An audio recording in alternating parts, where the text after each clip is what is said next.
జోరుగా liquor case విచారణ. మరి కీలక నిందితుల అరెస్టులు ఏవి? ఇదే ఇప్పుడు ఏపీలో చర్చ. లిక్కర్ స్కామ్ ఏపీ రాజకీయాలని ఊపేస్తోంది. వేల కోట్ల దోపిడీ జరిగింది. అసలైన నిందితులు ఊచలు లెక్క పెట్టాల్సిందేనని అధికార పార్టీ నేతలు చెప్తున్నారు. మరి 33 మందిలో 7గురినే ఎందుకు అరెస్ట్ చేసినట్లు?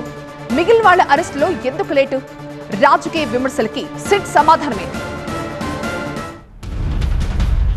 ఏపీ రాజకీయాల్లో సంచలనం సృష్టించిన లిక్కర్ స్కామ్ కేసులో కీలక మలుపులు చోటు చేసుకుంటున్నాయి. ఎవరూ ఊహించని పేర్లు లిక్కర్ స్కామ్ కేసులో తెరపైకొచ్చాయి. ఈ కేసులో 33 మంది నిందితులుండగా ఇప్పటికే 7గురిని సిట్ అరెస్ట్ చేసింది. ఈ కేసులో అరెస్టుల ప్రక్రియ కొనసాగుతుందని ఇప్పటికే కోర్టుకు నివేదిక సమర్పించింది సిట్. అయితే మిగిలిన నిందితుల అరెస్టు విషయంలో 1 అడుగు ముందుకు 4 అడుగులు వెనక్కి అన్నట్లుగా సిట్ వ్యవహరిస్తోందనే చర్చ జరుగుతోంది.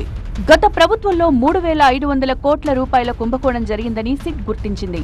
ఈ స్కామ్లో గత ప్రభుత్వ పెద్దల ప్రమేయం ఉందని కూటమి నేతలు పదే పదే చెప్తున్నారు. కానీ ఇప్పటి వరకు గత ప్రభుత్వంలో కీలకంగా వ్యవహరించిన నేతలెవరినీ అరెస్టు చేయలేదు.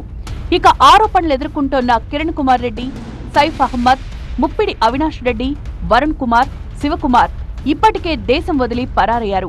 మిగతా నిందితులు షెల్ కంపెనీలకు సంబంధించిన వాళ్లు కావడంతో ఆయా కంపెనీల లావాదేవీలను బ్లాక్ చేశారు సిట్ అధికారులు.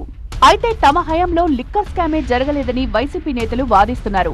వాళ్లకు కౌంటర్గా ఆధారాలతో సహా కోర్టు ముందు నివేదిక ఉంచింది సిట్.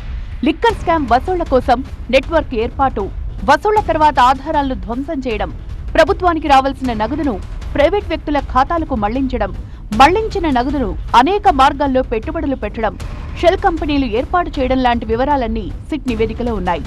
సాక్ష్యాలు తారుమారు చేసేలా చేసిన పరిణామాలపై ఎఫ్ఎస్ఎల్ నివేదికను సైతం కోర్టు ముందుంచారు సిట్ అధికారులు. ఎంపీ మిథున్ రెడ్డితో పాటు మరికొంతమంది కీలక నేతల చుట్టూ ఈ కేసు తిరుగుతోంది. కానీ ఇప్పటి వరకు అధికారులు గత ప్రభుత్వ సలహాదారుల అరెస్టులు మాత్రమే జరిగాయి. నేతల అరెస్టుల విషయంలో ఏమాత్రం తప్పటడుగులు వేసినా కేసు విచారణ మొత్తం నీరుగారే అవకాశం ఉందని అధికారులు జాగ్రత్తగా వ్యవహరిస్తున్నారు. పైగా ఏపీలో ప్రస్తుతం నెలకొన్న రాజకీయ పరిణామాల నేపథ్యంలో విమర్శలకు ఏమాత్రం అవకాశం ఇవ్వకుండా సిట్ ముందుకు వెళ్తోంది. దర్యాప్తు ముగింపు దశకు చేరినా తదుపరి అరెస్టులకు మాత్రం కొంత సమయం పడుతుందని సిట్ అధికారులు చెప్తున్నారు.